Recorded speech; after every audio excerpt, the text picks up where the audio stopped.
छत्तीसगढ़ में जिला प्रशासन ने आदेश जारी किया है कि 30 और 31 जनवरी को धान खरीदी नहीं होगी।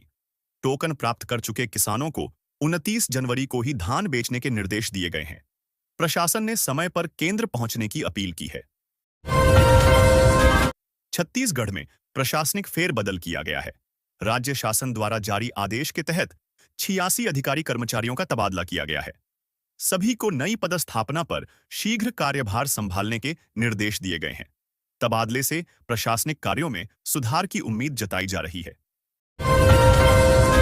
छत्तीसगढ़ में आपराधिक घटनाएं सामने आई हैं। रायपुर में एक छात्र पर हमला कर उसका गाल काट दिया गया। वहीं दुर्ग में हुई अलग घटना में एक युवक गंभीर रूप से घायल हुआ है। दोनों मामलों में पुलिस ने मामला दर्ज कर जांच शुरू कर दी है। छत्तीसगढ़ सरकार ऑयल पाम खेती को बढ़ावा देने के लिए किसानों को 59,620 रुपए तक का अनुदान दे रही है। अधिकारियों ने कहा कि इस योजना से किसान लंबी अवधि में लाभ कमा सकते हैं और आय में सुधार कर सकते हैं। इच्छुक किसान जल्द आवेदन कर लाभ उठा सकते हैं। कर्मचारियों के महंगाई भत्ते डीए में वृद्धि के आदेश जारी किए गए हैं। बढ़ा हुआ डीए 1 जनवरी 2026 से प्रभावी होगा। इसका लाभ कर्मचारियों को फरवरी माह की सैलरी में मिलेगा, जिससे वेतन में बढ़ोतरी दिखाई देगी। छत्तीसगढ़ में उद्यानिकी फसलों के बीमा पंजीकरण की तिथि बढ़ा दी गई है। अब किसान 20 जनवरी तक बीमा पंजीकरण करा सकेंगे। राज्य शासन के निर्देश पर यह निर्णय लिया गया है ताकि अधिक से अधिक किसानों को योजना का लाभ मिल सके। छत्तीसगढ़ में समर्थन मूल्य पर हो रही धान खरीदी में अनियमितता सामने आई है। जांच के बाद प्रशासन ने 38 कर्मचारियों पर कार्रवाई की है। संबंधितों पर लापरवाही और नियमों के उल्लंघन का आरोप है। आगे भी सख्त निगरानी की जाएगी। छत्तीसगढ़ ने दिसंबर 2025 तक खनिज क्षेत्र से 10,345 करोड़ रुपए का राजस्व प्राप्त किया है। यह पिछले वर्षों की तुलना में राजस्व में बढ़ोतरी दर्शाता है। राज्य सरकार का दावा है कि खनिज उद्योग से आर्थिक गतिविधियां मजबूत हुई हैं और विकास योजनाओं के लिए संसाधन जुटाए जा रहे हैं। छत्तीसगढ़ के 6 जिलों में शीतलहर चलने की चेतावनी जारी की गई है। मौसम विभाग ने लोगों से सर्दी से बचाव के उपाय अपनाने और बाहर निकलते समय गर्म कपड़े पहनने की सलाह दी है। स्वास्थ्य और सड़क सुरक्षा के लिए अतिरिक्त सावधानी बरतने को कहा गया है। छत्तीसगढ़ के धमतरी जिले में अभी तक किसी भी बाघ की स्थायी मौजूदगी नहीं मिली है। वन विभाग ने आज से बाघ आकलन सर्वे शुरू किया है। सर्वे में टीम जंगलों में ट्रैकिंग और कैमरा ट्रैप के जरिए बाघों की संख्या और आवास की जानकारी जुटाएगी। छत्तीसगढ़ में खरीदी अभियान में 17.77 लाख किसानों से 105.14 लाख मीट्रिक टन धान खरीदा गया। किसानों के खातों में कुल 23,448 करोड़ रुपए पहुंच चुके हैं। राज्य में समर्थन मूल्य पर धान खरीदी जारी है और किसानों को समय पर भुगतान सुनिश्चित किया गया है। बीजापुर में बड़ी सफलता मिली है। 21 महिलाएं समेत कुल 52 नक्सलियों ने आत्मसमर्पण किया। सरकार ने इनाम राशि के रूप में 1.41 करोड़ रुपए दिए जाने की घोषणा की है। प्रशासन ने सुरक्षा और पुनर्वास की सुविधाएं उपलब्ध कराने का भरोसा दिलाया है। छत्तीसगढ़ में आईपीएल मैचों की तैयारियां तेज हो गई हैं। रॉयल चैलेंजर्स बैंगलोर ने मुख्यमंत्री साय को अपनी टीम की जर्सी भेंट की। मुख्यमंत्री ने खिलाड़ियों और आयोजकों को शुभकामनाएं दी और राज्य में मैचों के सफल और सुरक्षित आयोजन की उम्मीद जताई। छत्तीसगढ़ में कस्टम मिलिंग में अनियमितताएं सामने आई हैं। जांच के बाद 14 राइस मिल को सील कर दिया गया है। अधिकारियों ने कहा है कि नियमों का उल्लंघन करने वालों के खिलाफ सख्त कार्रवाई की जाएगी। शराब घोटाला मामले में चैतन्य बघेल को दी गई जमानत के खिलाफ छत्तीसगढ़ सरकार की याचिका पर सुनवाई स्थगित कर दी गई है। उच्च न्यायालय ने अगली सुनवाई की तिथि बाद में तय करने का आदेश दिया है।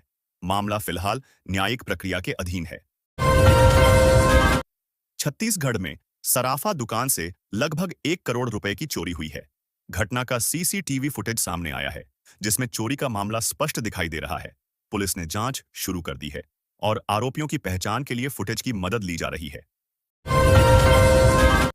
बस्तर अंचल में जनसंवाद कार्यक्रम के दौरान मुख्यमंत्री श्री साय ने कहा कि विकास और बुनियादी सुविधाओं के विस्तार से जनविश्वास मजबूत होगा। उन्होंने कहा कि सतत संवाद से प्रशासन और जनता के बीच भरोसा बढ़ेगा और क्षेत्र की समग्र प्रगति सुनिश्चित होगी। छत्तीसगढ़ में ईडी ने कोयला लेवी मामले में बड़ी कार्रवाई की है। जांच के बाद 2.66 करोड़ रुपए मूल्य की संपत्तियां कुर्क कर दी गई हैं। अधिकारियों ने कहा है कि भ्रष्टाचार और अनियमितताओं के खिलाफ सख्त कदम जारी रहेगा। छत्तीसगढ़ में 8 युवाओं और एक संगठन को युवा रत्न सम्मान से नवाजा गया।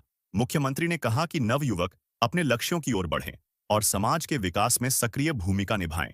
यह सम्मान युवाओं को प्रेरित करने और उनकी उपलब्धियों को सराहने के लिए दिया गया है।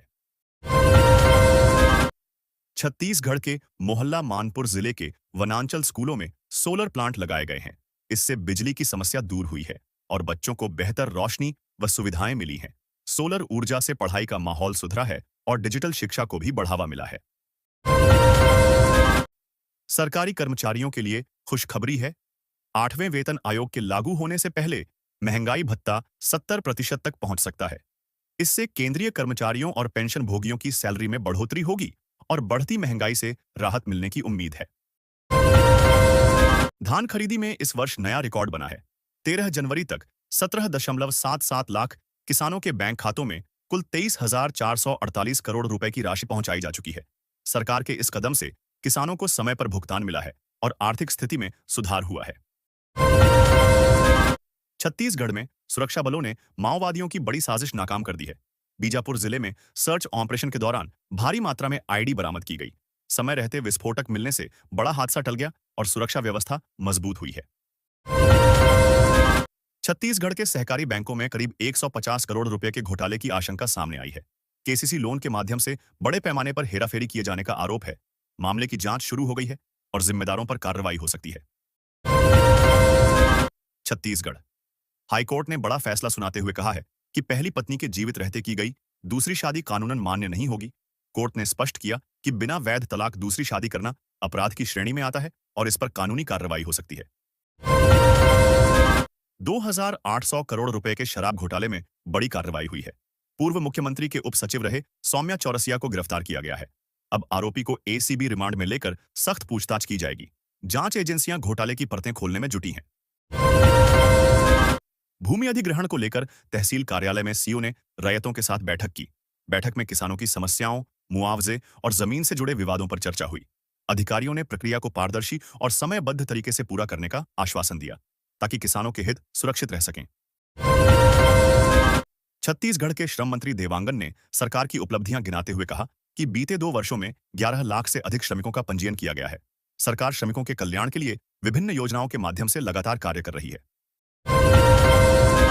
बलौदाबाजार हिंसा मामले में पुलिस ने बड़ी कार्रवाई की है। छत्तीसगढ़िया क्रांति सेना के संस्थापक अमित बघेल को गिरफ्तार किया गया है। पुलिस का कहना है कि हिंसा भड़काने में उनकी भूमिका की जांच की जा रही है और मामले में आगे भी गिरफ्तारियां हो सकती हैं।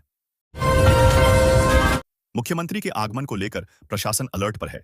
नारायणपुर जिले के डीएम ने सुरक्षा व्यवस्था और यातायात व्यवस्थाओं का जायजा लिया। सरकारी अधिकारियों को सुरक्षा निर्देश दिए गए हैं। मुख्य मार्गों और कार्यक्रम स्थलों पर निगरानी बढ़ाई गई है। पुलिस और प्रशासन पूरी तरह तैनात है ताकि आगमन सुचारू और सुरक्षित तरीके से हो। मुख्यमंत्री विष्णु साय ने कहा है कि ऑर्गेनिक उत्पादों की मांग तेजी से बढ़ रही है। उन्होंने किसानों को जैविक खेती अपनाने और उच्च गुणवत्ता वाले ऑर्गेनिक उत्पाद बाजार में लाने के लिए प्रेरित किया। इससे स्वास्थ्य, पर्यावरण और आर्थिक लाभ दोनों सुनिश्चित होंगे। छत्तीसगढ़ के मोहल्ला मानपुर जिले के वनांचल स्कूलों में सोलर प्लांट लगाए गए हैं। इससे बिजली की समस्या दूर हुई है और बच्चों को बेहतर रोशनी व सुविधाएं मिली हैं।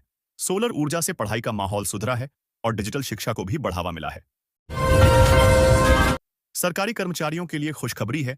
8वें वेतन आयोग के लागू होने से पहले महंगाई भत्ता 70% तक पहुंच सकता है।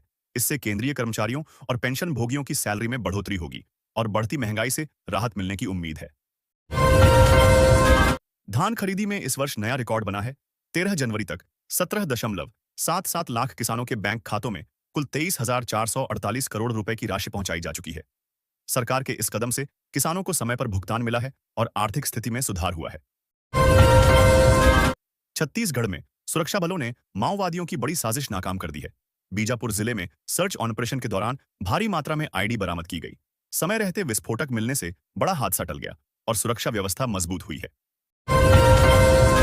छत्तीसगढ़ में लमकेनी जलाशय की नहरों के सुधार और निर्माण कार्यों के लिए 4.14 करोड़ रुपए स्वीकृत किए गए हैं। इससे सिंचाई व्यवस्था मजबूत होगी और किसानों को समय पर पानी उपलब्ध कराने में मदद मिलेगी। अधिकारियों ने कहा कि कार्य शीघ्र पूरा कर लाभ सुनिश्चित किया जाएगा। छत्तीसगढ़ के सहकारी बैंकों में करीब 150 करोड़ रुपए के घोटाले की आशंका सामने आई है। केसीसी लोन के माध्यम से बड़े पैमाने पर हेराफेरी किए जाने का आरोप है। मामले की जांच शुरू हो गई है और जिम्मेदारों पर कार्रवाई हो सकती है। छत्तीसगढ़ हाईकोर्ट ने बड़ा फैसला सुनाते हुए कहा है कि पहली पत्नी के जीवित रहते की गई दूसरी शादी कानूनन मान्य नहीं होगी। कोर्ट ने स्पष्ट किया कि बिना वैध तलाक दूसरी शादी करना अपराध की श्रेणी में आता है और इस पर कानूनी कार्रवाई हो सकती है। 2,800 करोड़ रुपए के शराब घोटाले में बड़ी कार्रवाई हुई है। पूर्व मुख्यमंत्री के उप सचिव रहे सौम्या चौरसिया को गिरफ्तार किया गया है। अब आरोपी को एसीबी रिमांड में लेकर सख्त पूछताछ की जाएगी। जांच एजेंसियां घोटाले की परतें खोलने में जुटी हैं। भूमि अधिग्रहण को लेकर तहसील कार्यालय में सीओ ने रैयतों के साथ बैठक की।